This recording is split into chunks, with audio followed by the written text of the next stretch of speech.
احنا في انطريه حلينا الموضوع ده تماما. انا بسميه الجاهز المضمون. ايه الجاهز المضمون؟ الجاهز المضمون ده انك انت جاي عند واحد فعلا بيفصل، بيعمل حاجته، وانت شايف الحاجه قدام عينك فعلا، مفيش عنصر مفاجاه. عربون العفش النهارده بقى رقم. يعني النهارده انت لما تعمل شقه ب 150,000 جنيه موبيليا او 200,000 جنيه موبيليا او ب 120,000 جنيه موبيليا، انت بتدفع 60 70,000 جنيه مقدم. مش حاجه سهله تدفعها لحد مش مضمون. انت بتظلم اللي بيعمل. ليه؟ اللي بيعمل ده عنده نص الموضوع، ما عندوش الموضوع كله. أيوة. في واحد تاني بيكمل الموضوع اللي بيشطب.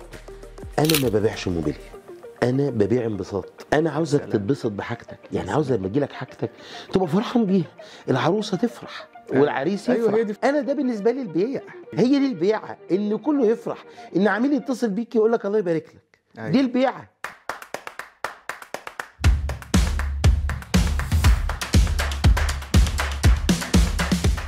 طب يا استاذ ياسر، تعالى نتخيل ان انت مثلا بعيد عن مجال الاساس وهتشتري عفش جديد. انت شخصيا هتشتريه جاهز ولا تفصيل؟ تعال الاول نعرف اللي بيفكر في الجاهز ليه وبيفكر في التفصيل ليه. التفصيل عنده سببين منطقيين وعنده حق فيهم. ايه هما؟ واحد، انه هيفصله على قده بالظبط. انا اوضه النوم عندي فيها ميل، اوضه النوم عندي صغيره، اوضه النوم فيها عمود، ركنه بمقاس معين، في عمود في الركنه عاوز اخلق له في الخشب او الكلام من ده كله. مشاكل في مشاكل في مقاسات الشقه او البيت عندي، فهيحلها لي النجار ان هيشتغل على وضعي وعلى حاجتي. السبب الثاني اللي بتخلي الناس تروح للتفصيل، يقول لك انا ضامن هبقى شايف الخشب قدامي وشايف الحاجه قدامي والكلام ده كله. ودول سببين مش يعني لا تنقصهم الوجاهه زي ما بيقولوا. انا عايز اضيف لك برضو حاجه ثالثه، الخبره السيئه في الجاهز. يعني في ناس بتشتري جاهز ما بيبقاش فيه خبره كويسه في الموضوع ده، فيقول لك لا خليني انا عندك في حق. التفصيل عشان في خبرات سابقه مش عندهم مش حق. عندهم حق. ليه بقى؟ لان في جزء كبير جدا من اللي شغالين في المجال بتاعنا، احنا اسمنا تجار موبيليا. يعني ايه تاجر؟ هو يعني ايه تاجر اصلا؟ التاجر ده بيشتري حاجه وبيبيعها. كويس؟ فممكن يكون جزء كبير من اللي جوه المجال ما عندهمش خبره اصلا. أيوة. هو بيشتري زيك، بيشتري زيه زي الزبون بالظبط. بيتفرج على اوضه شكلها حلو، يقعد يفصل في ثمنها ويجيبها، لكن هو مش داخل جواها. احنا في انطريه حلينا الموضوع ده تماما. ازاي؟ انا بسميه الجاهز المضمون. ايه الجاهز المضمون؟ يعني او جت منين التعبير ده؟ الجاهز المضمون ده انك انت جاي عند واحد فعلا بيفصل، بيعمل حاجته، وانت شايف الحاجه قدام عينك فعلا، مفيش عنصر مفاجاه. مفيش عنصر مفاجاه. طب انت جيت عندي وشفت اوضه النوم دي وعجبتك، بس انا استاذ ياسر الدولاب ده صغير، انا عاوز اكبره، انا عاوز اعليه. بتقدر تعمل الكلام ده فعلا بسهوله شديده، لان الموديل في الاساس موديلي. لو في مثلا تعديلات تاخد قد ايه وقت؟ او لو في حاجه حسب حجم التعديلات. يعني احنا من 60 ل 90 يوم اسلمك اي عفش باي مقاسات. من 60 ل 90 من 60 حسب تعديلاتك. طب لا انا والله مش عاوز اعدل غير مثلا لون القماش، لون التنجيد، شهر. لان انا فعلا بيبقى عندي ستوك خشب. الاوضه مثلا بنعمل هنا خمس اوض 6 اوض، احنا عارفين حجم نجاحها ايه شكله وتوقعاتنا نجاحها ايه شكله، فبناء عليه بنعملها. انت النهارده عاوز تكبر الدولاب، كويس، يبقى انا هلعب في عنصر واحد بس. انا عندي السريرين والكومودينو والتسريحه مثلا بتاع اوضه الاطفال، يبقى انا هكبر الدولاب بس. يبقى انا بدل ما هاخد 3 اشهر هاخد شهرين، هاخد 45 يوم. يبقى الوقت مرتبط بفكره ايه هو التعديل. أيوة. لا هغير الوان بس، لا يبقى ممكن شهر كفايه، لان انا عندي الخشب فعلا ماكسيمم 3 شهور. دي لو احنا يعني لو احنا هنبدا من ده احنا هنشتغل فروم اي تو زد. انت جايب لي كل شقتك صور. جميل. اقل خطوبه بتبقى 3 شهور، يعني هم لو جم بعد لا ما انت خلي بالك، اصل احنا شغلتنا فيها شويه مواسم كده. أيوة. يعني احنا عندنا الاعياد، الناس اللي بتبقى راجعه من بره، لا هو عاوز يتجوز على طول، يعني جاي عاوز يشيل ويمشي. تمام. ما لم يكون مثلا خطيبته جت وفكرت وشافت وعملت، واحنا رحنا رفعنا المقاسات وجهزنا حاجتنا على اجازته هو. دي ظروفها مختلفه. فارجع تاني بس ان دي الحته دي بالنسبه لنا مهمه جدا. فكره الجهاز المضمون انك انت ما عندكش عنصر مفاجاه، انت بتتعامل مع كيان قوي.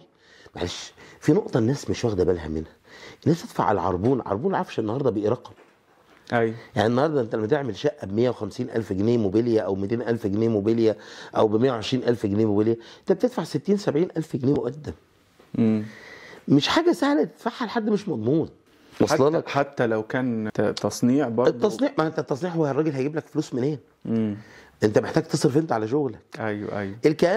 كيان زي انتريه ممكن بياخد 50% 60% حسب ظروف السوق، وبيكمل شغله، حضرتك بتدفع بقيه حاجتك لما بتبقى مطمئن الحاجه خلصت وبتستلم. تمام؟ فانت في عنصر امان. انا حتى بحاول على قد ما اقدر ان يكون ميعاد التسليم بدري قوي عن الميعاد اللي بيحدده العميل. نفسك في وقت فرح او وقت وارد بقى حاجه جت في النقل مثلا، اتجرحت، اتخربشت، مش عارفه ايه، يبقى انا عندي مجال ان انا الحق بسرعه، ما نكدش على الناس. في دلوقتي مشكله دايما بتبقى موجوده مع التفصيل، خصوصا ان يبقى في ميعاد تسليم، مجرد ما الميعاد ده غالبا ما بيوفيش. اسال اي حد اشتغل تفصيل، ايوه، هتلاقيهم كلهم عندهم مشترك واحد، مواعيد مش مظبوطه. مواعيد مش مظبوطه، لا، ولازم يسلمك قبل الفرح مثلا بيومين ثلاثه. الاكثريه يسلمك قبل ميعادك بيومين ثلاثه، فانت ما عندكش فرصه تعمل حاجه. الحاجه الدهان الدهان مش عاجبك، مش هينوبك من الليله غير النكد، ومفيش فصال. وانا اقول لك حاجه تانية في النكد دي حاجه شخصيه. انا بعد زمان ما اشتريت منك، تمام، رحنا ما كناش جايبين اوضه اطفال، فرحنا قلنا عايزين نجيب اوضه اطفال. رحنا قلنا بدل ما نجيب اوضه اطفال وبتاع، لا احنا عايزين نفصل. احنا جبنا جاهز من استاذ ياسر، لا المره دي احنا عايزين ايه، انت ما تزعلش مني، نفصل، نجرب التفصيل، حقنا نفصل. فالمهم رحنا جبنا، شفنا اوضه عجبتنا جميله كصوره. وسالنا حد قال لنا في واحد اسمه فلان الفلاني من اخميم وبتاع، ونروح له. ورحنا للراجل، وانت اللي عملت ده ما جاي لك تبع كذا، نفس السيناريو اللي اعتقد بيه، واعمل الاوضه، عمل الاوضه تمام. وبقى بغض النظر ان هو اتاخر والتكلفه كانت غاليه، يعني الاوضه اللي فاكره ان كانت اغلى من ان احنا لو كنا اشتريناها من. على فكره بالمناسبه ده منطقي لسبب. هو لما اللي بيعمل ده بيعمل ليك انت بس الاوضه دي، غير لما تيجي تاخد من عندي موديل انا بقى عامل منه 5 6، فانا بعرف اظبط تكلفتي. عمر ما تكلفه اوضه واحده زي تكلفه 6. المهم اللي جه اوضه مختلفه تماما. لا شبه، ما نظلمهوش، لا شبه، لا مش مختلف. بقول لك مختلف، اللون مش اللون، احنا كنا مختارين لون، طلع لنا لون تاني، لون يعني تحسه عارف ايه. طب اقول لك حاجه، انا عشان اكون امين اكتر، انتوا بتظلموا الناس، انت بتظلم اللي بيعمل. ليه؟ اللي بيعمل ده عنده نص الموضوع، ما عندوش الموضوع كله. في واحد تاني بيكمل الموضوع، اللي بيشطب. يعني في شغلانتنا هو ممكن يعمل احسن خشب، ممكن يعمل لك احسن لكن نجار، مش هو لا مال النجار حاجه والاستورجي حاجه تانية. على فكره النقطه دي ناس كتير ما تاخدش بالها. هو معلش، هي شطاره، هي سمعه الجاهز الوحشه جت منين؟ ان مصدر الصناعه عندهم احسن تشطيب، فبيقدر يداري كل عيوب النجاره. فانت بتشوف شكل حلو. بالظبط. مشكله شغلانتنا يا دكتور ان حكمها للزمن. الزمن هو اللي لو تفتكر قلت لك جمله، لما تجيش تقول لي المحل اللي فتح ده فعل تحفه، استنى اصبر يا عم، اصبر. لا انا اكمل لك النكد بقى. انا عايز اقول لك لغايه النهارده الواحد ليه اكتر من 10 سنين، كل شويه انت اللي اخترت الاوضه دي، وانت اللي قبلت بالاوضه دي، وانت مش ده اللي انت جايبه. ومعلش مش انت اللي مش كلنا عندنا رفاهيه ان احنا نغير برضه حاجات. ما انت كل ما تخش الاوضه، سيبك من الاوضه حلوه ولا وحشه ولا بتاع، انت بتحس كده ان في حاجه مش زي ما انت عايز، متعكنن يعني. كنت عايز حاجه تانية. دي النقطه. احنا واحده من مبادئ المحل، ودي نقطه انا بقولها للعملاء، ولو سالت اي عميل عندي هتلاقيني دايما بقول الجمله دي. انا ما ببيعش موبيليا، انا ببيع انبساط. يا سلام. انا عاوزك تتبسط بحاجتك، يعني عاوز لما تجي لك حاجتك تبقى فرحان بيها، العروسه تفرح والعريس يفرح. ايوه هي دي الفرحه. ماما ده عاوزه تزغرط. انا ده بالنسبه لي البيع. هي دي البيعه، ان كله يفرح، ان عميل يتصل بيك يقول لك الله يبارك لك. دي البيعه. ايوه صح. لكن انا عاوز اقول لك، انت سالتني في الاول ان انت تعرف عني ان انا مش بعمل اي حاجه، ومش برضه اعمل كل حاجه. ايوه في حاجات انت بترفض، مش غلاسه، بس هي فكره الموبيليا بيصعب عليك العروسه، بيصعب عليك الفرحه، ممكن ما تتمش او الجزء من الموبيليا هي قدرتك على التخيل. انك تتخيل لما تعمل الاوضه باللون ده هيبقى شكلها عامل ازاي. ايوه. طيب التخيل ده انا ما اتولدتش بيه، مع الخبرة. خبرات. بص يا دكتور، يعني ايه كلمه خبره؟ هي جت منين؟ احنا بنقولها وخلاص. انك خبرت امر ما قبل الان، انت جالك خبر على الموضوع ده، الله فانت بقى عندك الخبره. حلو. يعني لما انت عملتها باللون ده طلعت مش حلوه، ايوه ولما عملتها رجعت غيرت وعملتها باللون ده بالظبط. بقيت كده. يعني مثلا العميل فاكر ان الاوضه اللي بشوفها في المعرض دي عندي هي اول اوضه انا عملتها. لا لا لا لا، ده انا عشان اوصل الاوضه دي ده انا عاوز عديت اشرح على- لك بقى مراحل. الاوضه بتبدا معانا ان احنا نبدا ننتقي موديلات صور. ممكن يعجبني سرير في حته ودلاب في حته زي الزبون بالظبط، وابدا انا اكيفهم مع بعض. زائد ان احنا نستعين بمهندس علشان اشرح له فكرتي، لان انا ماليش في الرسم قوي. انا اقدر اتخيل بس ما اعرفش ارسم، فانا بستعين بمهندس عشان يبدا يرسم الموديل. بس مش ناس كتيره في مجال الموبيليا بتعمل كده. لانه مش كل الناس حباها، لان هي ما اكذبش عليك، هي شغلانه ما تتحبش، هي شغلانه كلها ضغوط. انت مضغوط يا دكتور، انت بتبيع فرحه، بتبيع انبساط. انت متخيل؟ أيوة. يعني العميل قاعد في عنده كل شغف انه مستني عفشته تيجي اللي هيفرح بيها. فرحه عمره ممكن الله اعلم هيفرح. انت بقى بتفضل قاعد صح. على اعصابك لغايه لما الشغل يقف ويتنصب والعميل يتبسط.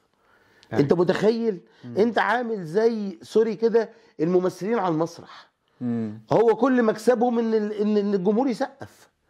هو عايز يشوف الناس تعمل فهو بعد طول العرض. الوقت مضغوط. أيوة، مهما أيوة، كنت صح. نجم ومهما كنت بتاع مستني رد فعل الجمهور. عايز التسقيف. مهما كانت ثقتك في منتجك وانك بتعمل حاجه كويسه وبتعمل، انت مستني رد فعل الجمهور. جميل والله. انت واخد بالك انت ازاي؟ فده شغلانه فيها كميه ضغوط عصبيه من غير زائد لما قلت لك التفاصيل. تفاصيل الزبون ده الوانه كذا كذا. عشان كده عندنا احنا في المعرض الاوردر بيتعمل بالفوتوشوب، يتجمع صوره كامله يروح للعميل.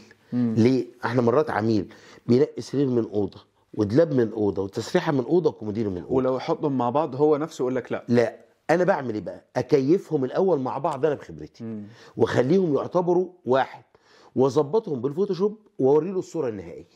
امين.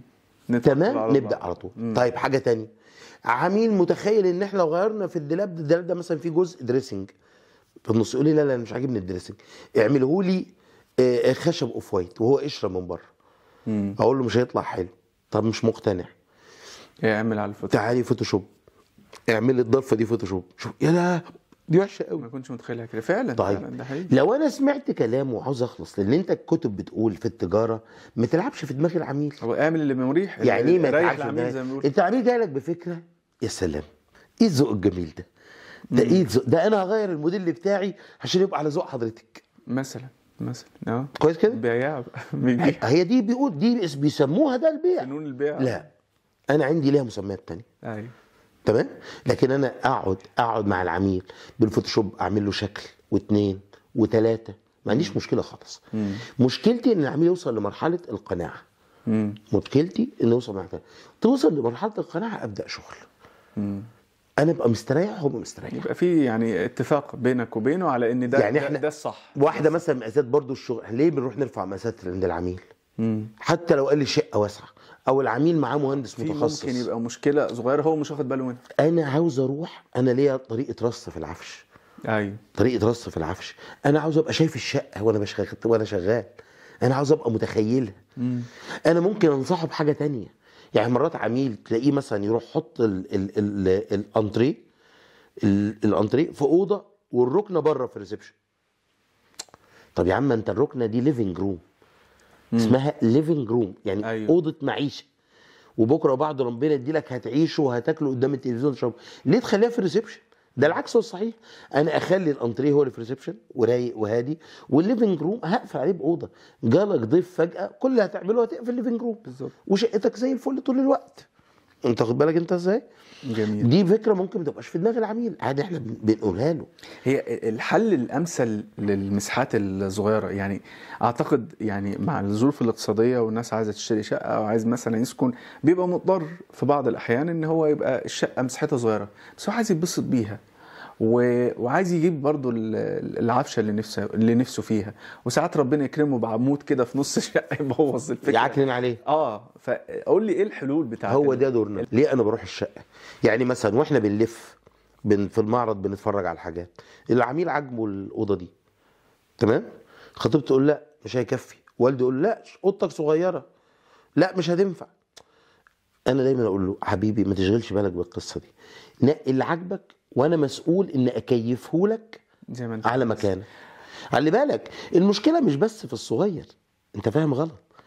انت المشكله الاكبر النهارده في الواسع قوي. ازاي؟ هقول لك